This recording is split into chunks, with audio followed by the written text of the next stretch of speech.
All right, everyone, let's get the energy up in the room, huh? Jesus. Come on, come on. Let me check with Sick and my tired of these low energy shows. Let's fucking do this for real this time. For the love of God. Wow. God, what are you doing? I'm getting look, I'm like Kubrick. I gotta get this shot right. Right now we're just looking up at your balls. You ready for your close-up, mister? I won't be compromised artistically.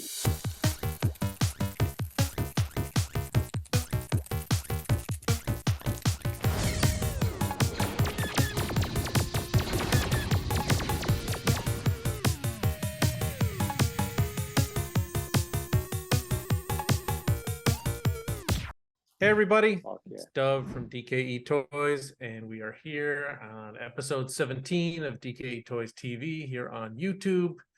I mean, maybe it'll be somewhere else sometime. Maybe I shouldn't say YouTube. I don't know. Whatever. Anyway, we're here, and we have our co-host Janky and Scott Cherry, Barbarian Rage, and our special guest. And our special guest all the way from Mexico, Epoxy Crusader.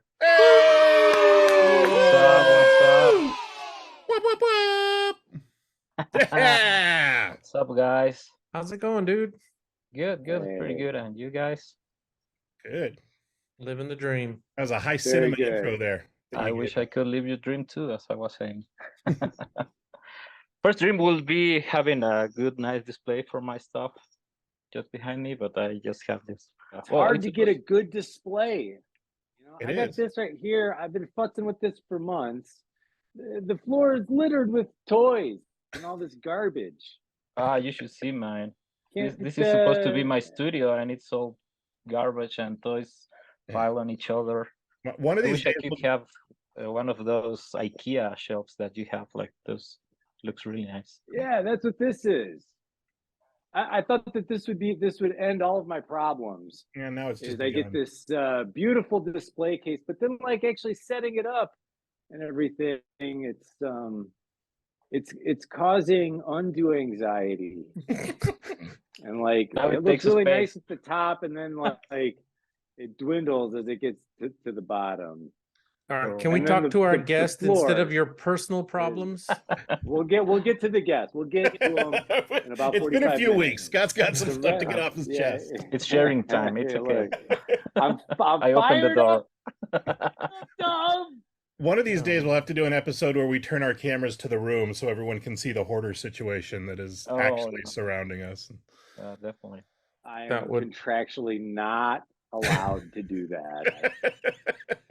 That thin line when you become hoarder instead of collector. Oh man, that's tricky. When you've crossed the line. Yeah. It's a very thin. line. Anyway, so Mr. Crusader, let's talk to you. Tell us about yourself. What do you do? Well, my name is Matus, aka Epoxy Crusader. For a living, How did you get that? That looks great. It's the magic of the TV. He's gonna take my job. Look at this. Yeah, I want that. I want one of those. You talk to him. I'll send you one. Amazing. Yeah. Oh. Well, as I was saying, don't worry. For profession, I am an art historian. I study philosophy, art history, and I went to film school too.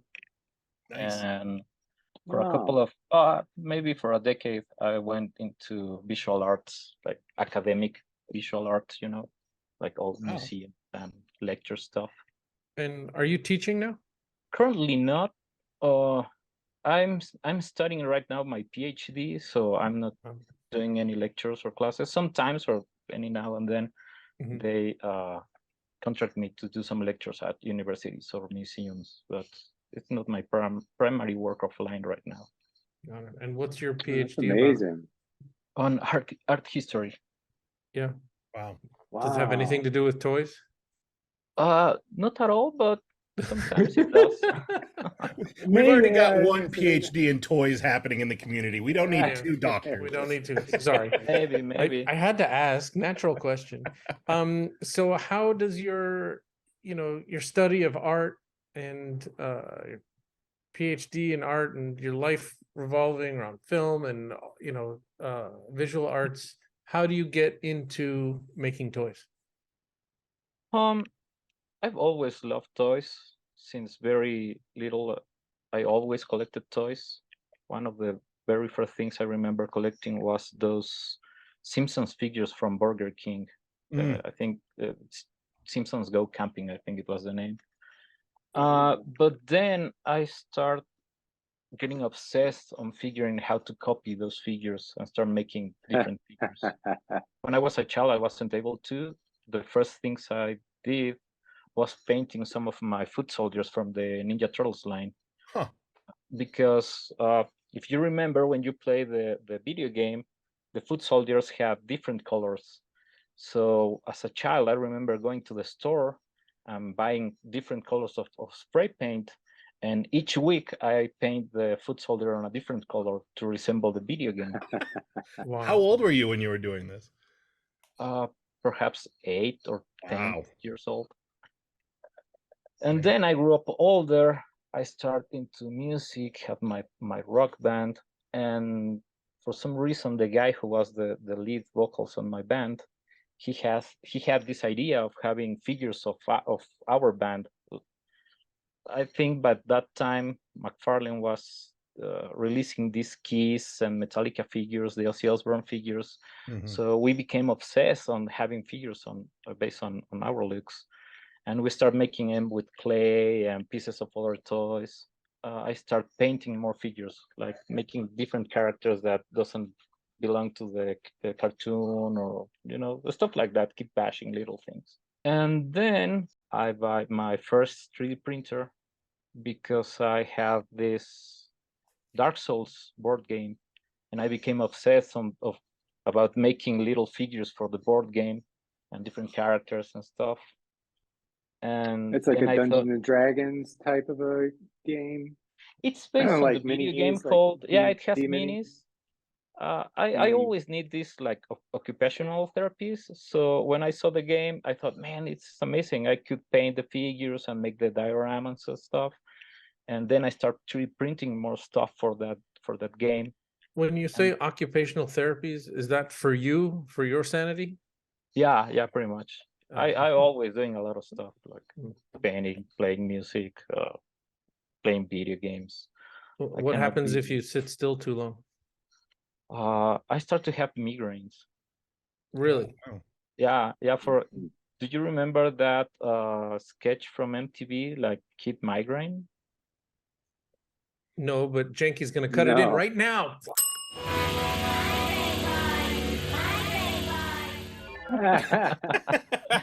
Kid Migraine. I remember that. Kid Migraine was an MTV sketch that used to appear between videos, and had this little guy that always had migraine and was like cranky about all things all the time. You're no ninja. You're just a guy in a ninja suit. And when I was a teenager, many of the guys used to nickname me Migraine Boy because I always had migraine because of the tension of not doing stuff. But then when I became a teenager and I discovered I was able to make many other things aside from school and aside from being with my parents, then I start getting better about the migraines. So then I start making a lot of stuff and et cetera, et cetera. Wow. Pretty much that's the thing. It's nothing like the fear of pain to like spur on your like artistic, journey. I don't want to be in pain. I better start creating stuff. Well, and amazing that a bootleg foot soldier can take away physical ailments when Yeah, it maintains me healthy and sane. And so, at what point did you start to recognize that this was an art form? Not sure. I'm still debating myself. It's some sort of art form because I think it depends on the region. For example, in the US, it's like you don't have any debate about it. It's an art form. It's an art of expression. But here in Mexico, the art toy scene, it's really ambiguous. So in one side, we have theorists like 80s and 90s art theorists that explain the idea of plasticity in an art form through the plastic of the toys. but that's very rare. So now here in Mexico, we're still trying to achieve this idea of art through the design, through the toy, through the bootleg, which is still, at least in my opinion, pretty young here in Mexico. So do you really think that the scene, because you said you weren't very happy with the art toy scene in Mexico, but I guess I never really thought of the scene like having borders, really. Like, I just know artists from all over the world and they just do the stuff that they do. But it sounded to me like you have a problem with some of the artists that are making things in Mexico. But then you said like the people in the US, it was like an art form, but not in Mexico. How does that work? I'll say it depends on the transcultural level, because some of the guys who actually make toys as an art form here in Mexico, they are infused or inspired by designer toys, like designer art toy. And the scene of the bootleg art toy or the resin toy is not on that sphere of let's say, artistic development.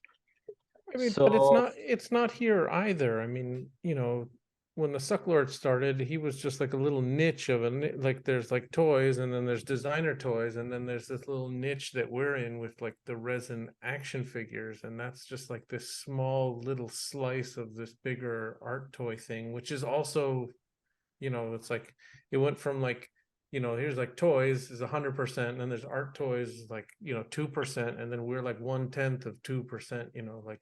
But in some way, it's all like already split and let's say focused.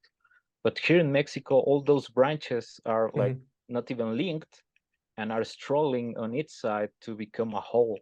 For example, we just had the Art Toy Con here in Mexico, and it was a success, but it was like the first of its kind.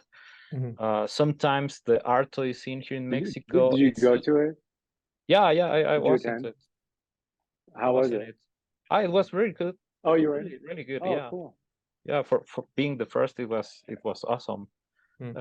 Mostly because we have like the Mexican Comic Con, which is called La Mole, and another exhibit that's called Sneaker Fever, and sometimes they have this like area of art toy, but it's really small, and the things you see there are more into the designer toy branch rather than into the action resin bootleg figure line. And you know, it's strange. I think it's something that goes with the territory, as I was saying, because for example, Legion Toys and Cosmo Toys, I asked them if they were at Art Toy Con Argentinian volume, and they told me that they weren't invited because they do bootlegs, and the organizers didn't want bootlegs on the Art Toy Con issue. So it was like, man, but the bootlegs you're doing are art toys. If you see it on the perspective of Designer Con or the use perspective or the Sucklord perspective. So that's pretty short-sighted, actually. Like, I mean, I know that we work. Did they protest? Did they No, I think they didn't. They didn't protest, but they have their own con, which is called Bootleg Its Culture, where they put all the things they do, and they went into another corner exhibit, I think. So for them was fine. I mean, but there's another dozen artists in Argentina like making action figures, so none of them were invited. I thought that would have been a huge Pumpkin Pop. I think Pumpkin Pop. I think Pumpkin Pop was in the Art Toy Con, but I think in Argentina only the big names were invited to Art Toy Con. The idea of this exhibit was that simultaneously 10 countries will be doing Art Toy Con, and it was Spain, Chile, Peru, Argentina, Mexico, I think Philippines, and other 2 countries. And as far as I know, only in Argentina they ask for the big names. The other countries have the opportunity and an open call for all the toy makers and toy artists to participate. And when you say participate, that's like to give them money to have a table? Yes. Kind of thing? Wow. So they weren't even invited to, like, it's like, I'm not going to invite you to pay me. to give you a table. No, I'm going to give you the chance to pay for a table. I've got a deal of a lifetime for you. It's funny from hearing that from our perspective, where I think of, Cosmo and all those guys are as much part of our community as as anybody else, and Punk and Pop and everybody. So it's so interesting to hear that there's like culturally like breakout celebrities in their definitely their country, that whereas here, like, they show up at DCon and everybody's excited to see them. It's all hugs and high fives and Yeah, I think that's amazing, and that was my main surprise when I get to DCon last year, because this border, I think it's defined mainly from the perspective of the creator and also the language. When I start making the things and start thinking about opening my Instagram page, I had this doubt about making it in Spanish or English. And that was a breakthrough, because once I make it in English, I start to having more connections and start knowing and meeting with more artists around the world and the US also. And when I get to DCon, I get to high five many of the guys, get to meet many of the guys, and some of the guys knew about my work. And if you ask about that here in Mexico, most of the guys don't even know who I am. So even that sense of community, I think it's stronger in the US perspective rather than the original perspective, which is more like little niches around the same scene. So I mean, we're definitely a little niche. Like if you go to LA, the LA art show, there's no bootleg toys there. We're still a little tiny piece, but are they? We've developed there's no toys there at all. Right, I mean, it's right. like flat 2D art, a couple sculptures. Like but there's even very little lowbrow, right? There used to be some. There used to be a whole section, of lowbrow, and now it disappeared. But you guys have like Air to Kentucky, the Scraps online show, the Assembly Required, like different types that in different parts of the US you have some sort of the same type of show or exhibit. And here in Mexico, we only have it in the capital city, in Mexico City, because in other states of the country, the art toy idea is not like even clear for some of them. Even the idea of collector of pop culture, most of the guys from around the country each year travel to the center of the capital to the Comic Con, because it's the only place they can have access to comics, books, movies, toys, art toys, all the merchandise. Is that just a difficulty of being able to get things like across the border and distributed to the smaller towns or the smaller cities, or is it just culturally they're less interested in it? I think it's part of both, because some of the things usually came first to the city and then you have to move it around the country, and the prices get bigger and as they travel. Yeah. But some things get to the border, like the northern border, Tijuana, and on their way to the Mexico to the capital city, they get spread on the other states. So depends. Also, I'll say capital city, it's more cosmopolitan than other cities in the other states. So so am I understanding it correctly, like just the politics of like Mexico as part of the manufacturing world, that they're sort of like at odds with China, and that cheap Chinese goods are not allowed into the country without high tariffs? Is that correct? We do have a lot of Chinese stuff, but we also have not say big, but a very steady industry of making goods and stuff. So sometimes we don't need the Chinese bootleg because we make our own bootlegs. but I thought that the reason that the Mexican bootleg market was so big was because of the tariffs on stuff coming in from China. Because I know when we were doing distribution and we would send to Mexico, if we sent with the post office, which was like the least safest, the duties were very low.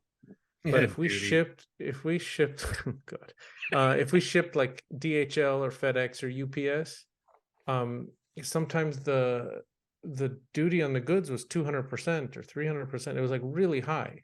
Yes. Yes, our postal service sucks as hell. But I'll say, well, this idea of Mexican bootleg, I think, had gained popularity through the last decade because Mexican bootleg was the everyday toy and everyday market and merchandise for most of the Mexican people. Mm-hmm. But now that you add this idea of rareness or, bootleggiest to the thing, it becomes popular and it becomes pricey. But it's something that's been with us since like forever. This artist I was telling you about, this Mexican artist, is called Melquiades Herrera. He was the very first guy to think about this idea of plasticity, and he addressed this topic about the bootleg in Mexico, because bootleg through the 80s and perhaps the 90s, the beginning of the 90s, was something to resist against the production and the high tax incomes or budgets from the United States production of toys, movies, electronics, etc. So the only way to appease the market was bootlegging all the things. That until the NAFTA. NAFTA? NAFTA, yeah. When that became a thing, then we started receiving more products and more, obviously more toys and more things, and the bootleg start like flowing a little low, but then it started rising because the price of the things. So it's interesting. It's a very interesting topic. Here, when you think of bootleg, I think most people think of Mexican bootleg. It's to the point where when you get like an actual bootleg toy, and I'm not talking about an artist-made bootleg toy, but like a knockoff Simpsons, or you get Batman and Spider-Man and Shrek in an Avengers pack or whatever, I think immediately most Americans call that a Mexican bootleg, even though a lot of that came from Argentina or Chile or Taiwan or these other places. But I think culturally, when we think of bootlegs here, you think of Mexican bootleg. Maybe because of the the certainty between the proximity, the proximity of the countries. But yes, we don't usually get like Latin American bootlegs because we make our own bootlegs. But when those arise, are like very rare. Something similar happens with Sofubi because, for example, these guys are made out of soft vinyl, which we can call it Sofubi. But this type of industry have been in Mexico since the 80s, I think. But we don't have any other name for it as bootleg, because we cannot call it soft vinyl because it doesn't address the idea of Sofubi, like Japanese Sofubi. And many artists now are trying to push this idea of the Mexafubi, which will be Mexican Sofubi, but all the stuff it's made in China. So I know that they're pulling Mexican vinyl. That there is a Sofubi plant in Mexico somewhere. I think Pendragon. It's been tried. There's a lot of tryouts on that because now what's happening, and that's one of the things in the scene now, it's that many of the actual toy makers somehow are grandchilds of the people who had the plastic industry back in the 80s. People who had factories that make heads for the Barbies, for Mattel, and for other companies. Now they have access to all these machines, and they're starting to run them again to make new toys. So now you get injection molds, Sofubi molds, soft vinyl molds, and these guys are trying to push the scene through this old machinery. For example, Pendragon. That's amazing. Yeah, it's pretty good because it's strange. It's good and it's strange because most of these guys, in one side, they only want to bring back the industry in terms of plastic, in terms of production. But some of them have this idea of bringing back the industry through art toy. So they make works for both sides, like basic plastic production and for art toy production. For example, Pendragon, he works or have worked with a friend of mine who make the plastic toys. Oh, cool. This is from my Gachapon line, and it's rigid plastic. But he has the access for an injection plastic machine, so that's one of the things now we are able to and achieve. So it seems like you may be on the verge of a bit of a renaissance. Like if you've got access to that equipment, and people who are like, I want to start a new art toy movement using the roots of the industry. Like that's the birth of a renaissance. Yeah, I hope so. It'll be very good. I think the main problem on that is that the whole art toy scene is still unarticulated, and all the branches ain't linked together as a whole, and everyone is trying to make his effort on their side, but the sense of community is still very young. Well, then that's your job. Go. Hopefully, but for me, I'm very lucky to being able to travel through these different regions, for example, US, Japan, Mexico. So I'm kind of articulate myself from the beginning. On sale now. I want to take the opportunity here to try and sell some stuff. So here are a couple Epoxy Crusader pieces that are in the store right now. There's this beautiful Empire Jerk piece here. Now or never. I love that figure. Yeah, it's really good. That's great. Really fantastic punk rock reference. Edition of 20, signed and numbered on the back. Look at that. Wait, I just noticed. Hand, turn that around. Let me see the blister on that. That's Is that handmade a custom blister? Yeah, it's homemade. Wow. Do you have you have a vacuum form machine? Yeah, a little vacuum form machine, one of those cookie vacuum formers, like the ones they sell through domestic goods ads on TV, you know. Like... Do you hook like a vacuum cleaner to it and then? Yeah, I hook a vacuum cleaner and I have to wait until it heats. And I mean, it's great though. Look at that. That's and then so you had to actually sculpt something in this shape, correct? Yes. You know that here in Mexico for a time, I always struggle finding the blister bubbles because there's no place here in Mexico that you can actually buy them. You can approach to some plastic industries and ask them to do so, but they always ask you to make 1 billion, 1 million, 1,000, you know. So sure, for a starting, I just want like 10. Yeah, for a starting wannabe artist, there's two main problems. The first one, find the industry to approach to. The second one, try to explain to them the thing you want them to do. And the third one, have the budget to do so. So sure, from the beginning, that was that's where every project stalls out, right there. The budget part. That's where it goes to hell. But for example, you guys, here's a little ad for DKE Industries. I just go online, DKEtoys.com/blisters. But the good news is if you go to DKEtoys.com/blisters, for anyone watching, we have a sample pack for $5 that has one of everything that we have in stock. And that's just to cover shipping. It's basically free.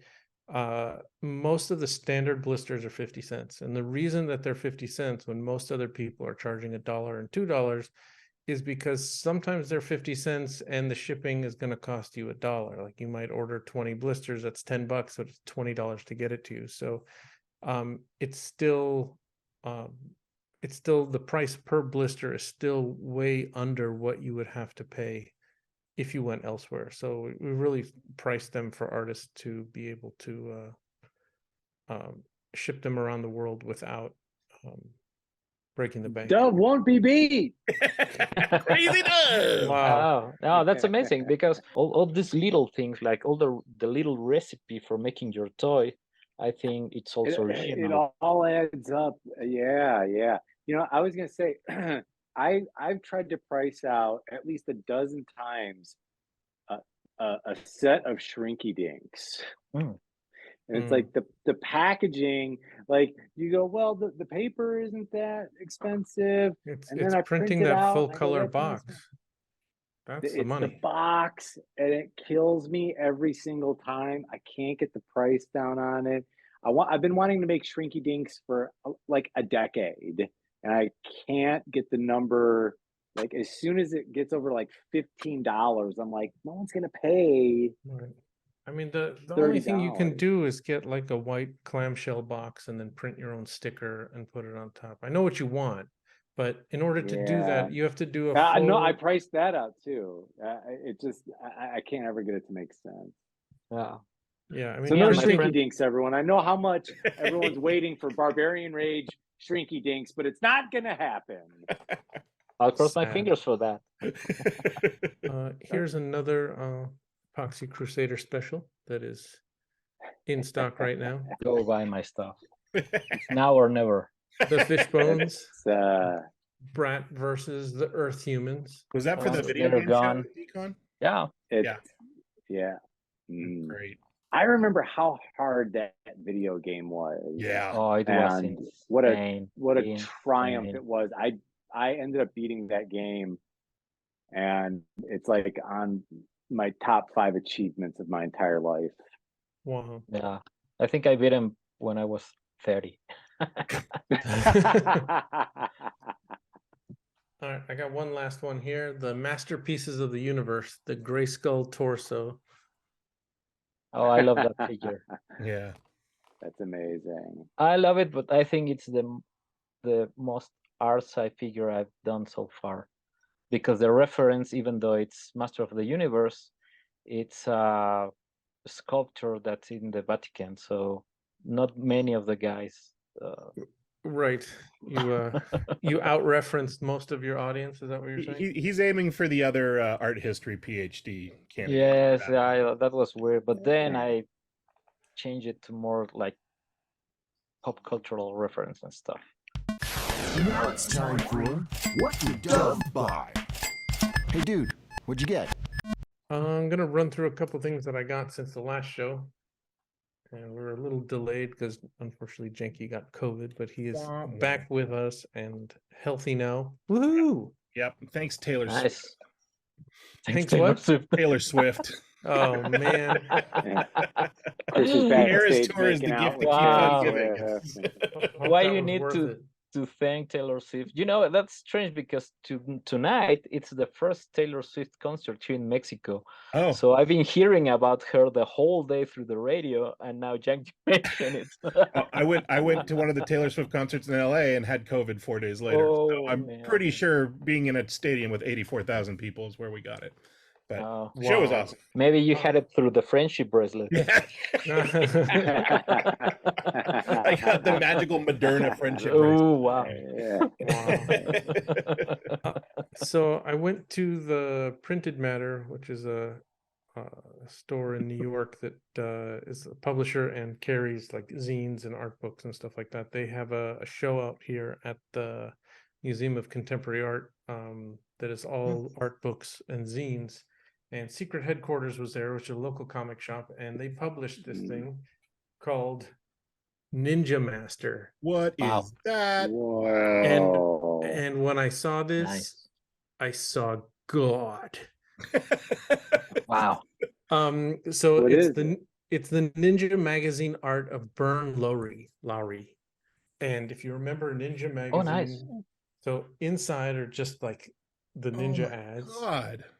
The introduction is amazing. It's like ninjas don't exist. But then when it gets to the dude's art, so if you remember Ninja Magazine, let me just find you some.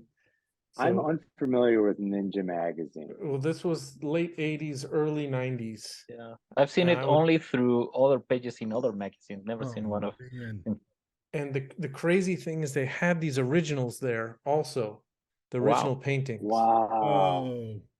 And then I don't know, me and ninjas like just I don't know. So this was always cool. on. This was I always used to on be a ninja.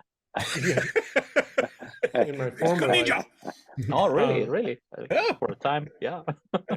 And this was on the newsstand, like when I used to go to the newsstand every week, and would see these covers, and it was what's funny about this is if you look, it says this is the cover of Ninja number 28 from March 1988, and also from September 1993. Nice. Hell yeah. I mean, when it works, it Wow, works. I can't believe Wow. Ninja Magazine completely passed me by. I can't believe that. That looks Dude, this is amazing. amazing. I'm not sure about the contents of Ninja Magazine, but definitely the covers by this artist. Wow. It's on Secret Headquarters site. It's $30. I'm sold. Amazing. It's- Yeah, it's Cool. I amazing. need one of those. Um, One Next of time these you go to days. that show, call me because I really want to go and see the stuff they have there. You got it. Okay. Here's a piece I got from Yuckamuck. It is That's great. and I Nice. have it comes in this little package here. You can see. And it is a mashup of the vintage ET figure and Wow. Walrus Man. That's awesome. That's Pretty cool. your guy, right? Though the Walrus Man. It's becoming It's one of a them. guy. One of them. Wow. One of them. So I think at DesignerCon last year, Punk Drunkers did a Chewbacca figure, and apparently the body was used by another Safubi company, and a buddy of mine found this on a Japanese website, and apparently the head of the Safubi was what Punk Drunkers made. I'm not sure on this story, but this is what I got. Amazing. Okay. Now I have another one from Punk Truckers with a Chewbacca head on it, but there's no face on this one. This is That's just fucking awesome. this is just a That Harry looks Star Japanese. marital aid. I mean, what is going on? Oh, here's the Punk Truckers one. That's amazing. Oh man, I love Punk Drunkers, but it's I almost kinda- better without the I face. don't know, I like it without the face. It's What yeah. the fuck is going on here?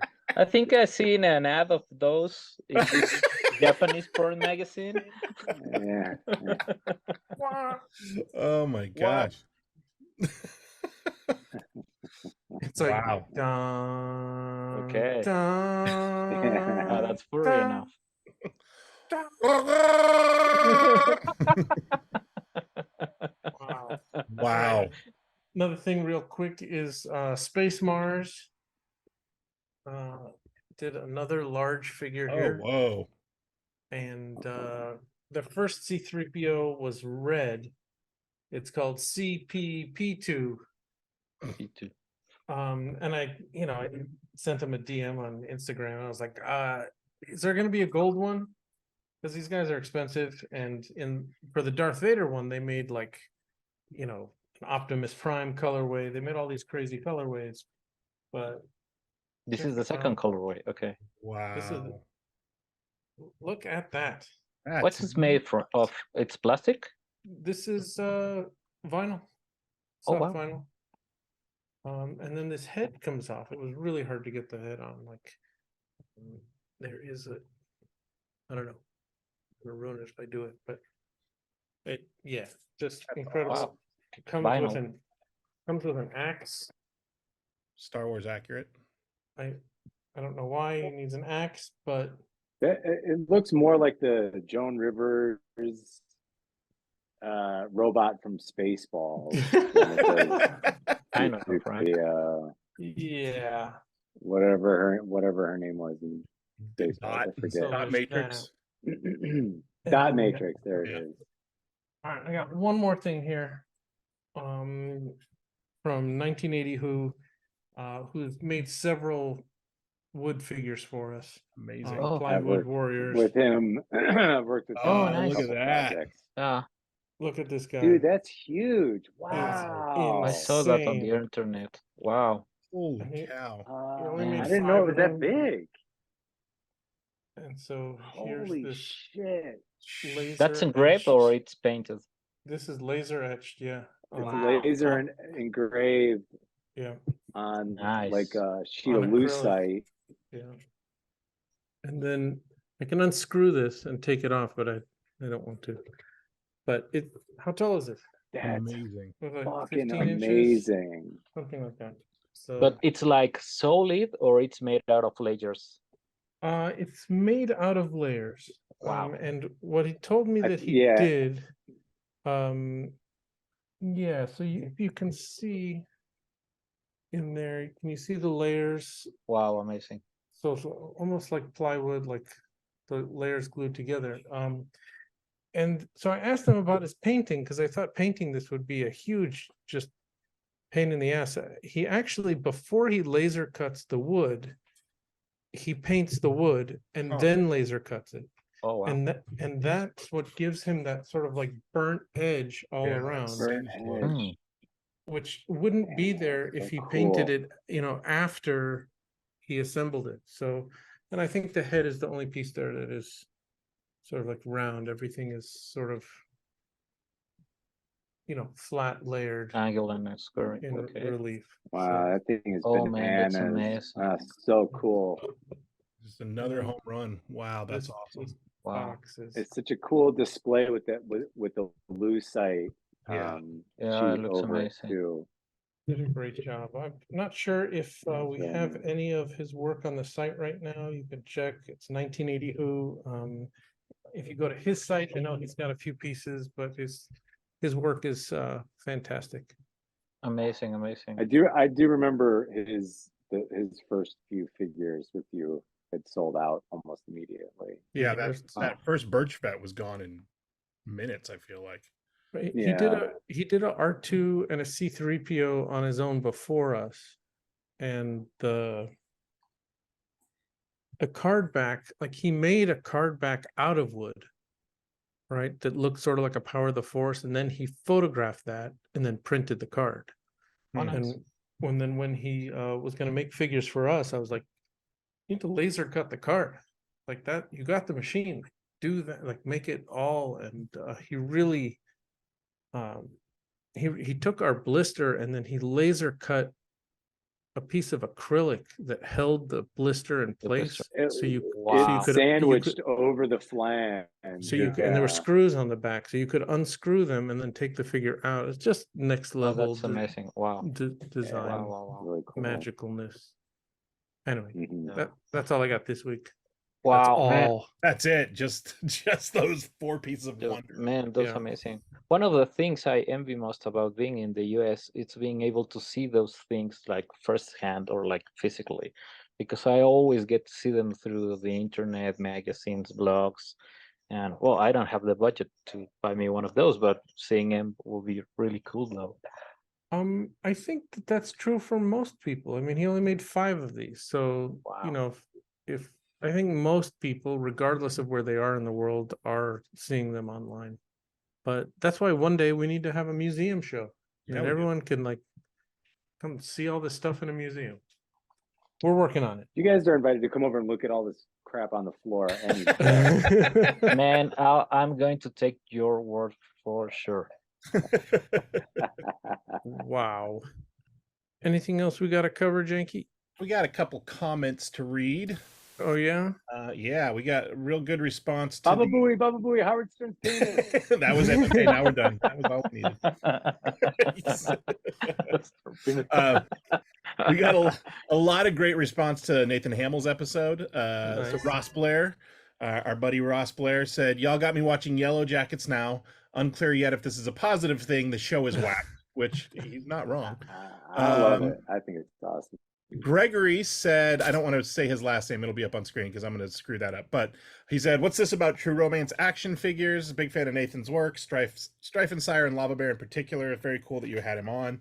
And yeah, there's it's been the worst kept secret for a long time now. The True Romance action. What is it? Syndicate? Is that the name of the company? Yeah, Syndicate. That announced those at Comic-Con. And then iTube went back and watched the Luke Chu interview, and he said, "Hunger is the best spice." That's a great quote by Luke. Hunger is the best spice. When you said that, that reminded me of like something a sign someone would have crocheted like in my grandmother's house. So a lot of real good comments that we got coming through the past couple weeks. How are we doing on subscribers? We are at 476. We've been like stalled out for a while. Wow. Okay, everybody. So tell a I friend. blame, yeah.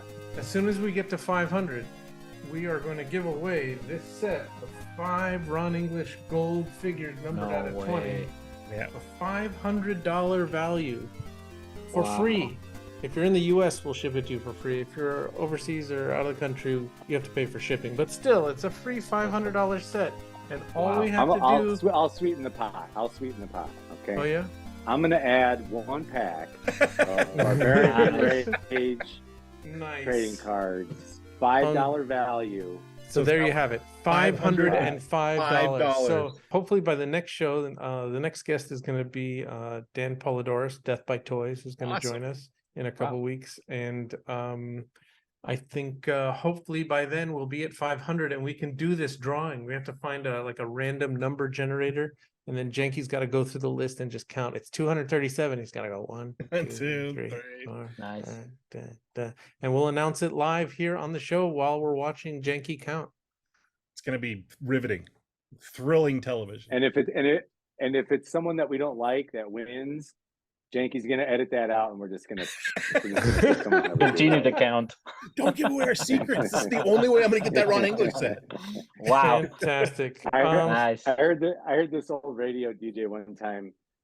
They were hyping up this trip to Ireland that they were going to give away for like a month. They're like, WKPX is giving away a trip to Ireland, and then they were going to give it away on St. Patrick's Day, and they had this St. Patrick's Day party, and this DJ, they've been pumping it for a month, and he goes, and the winner is my Coke dealer. he rigged the entire thing and gave it to his Coke dealer. Wow. Jeez. So that's amazing. Well, we're not going to rig it here. I promise I won't rig it. Yeah. So Mr. Crusader, I just felt that entire story and everything that I just said hit the editing room floor. Wow. We'll see. You just heard them. What does that sound like? Thank What's you. the sound of things hitting the editing floor? I Don't know. Here, So, let me crowbar this in. Uh-oh. Okay, go ahead. No, you go ahead. Go ahead, Doug. Crowbar, go. I was gonna say, I just dropped my first vinyl figure. So cool. Look at that. My Berserkers. This is a 5.5, 5.5 inch. So this will fit in with your Motu collection or your knockoff or your bootleg. If you have a 5.5 collection, this is going to fit in with this. This is glow in the dark appendages, and then this is like a clear chest, and then this is a resin insert, and then this is a genuine handcrafted tiny leather belt. Wow. That I made. Just to seal the deal. And are you having those on Deca this year? Yeah, we'll see. I've been messing around with different colors and some different armor and stuff. Here's another one that's got clear appendages, and then the body glows. These are Berserkers.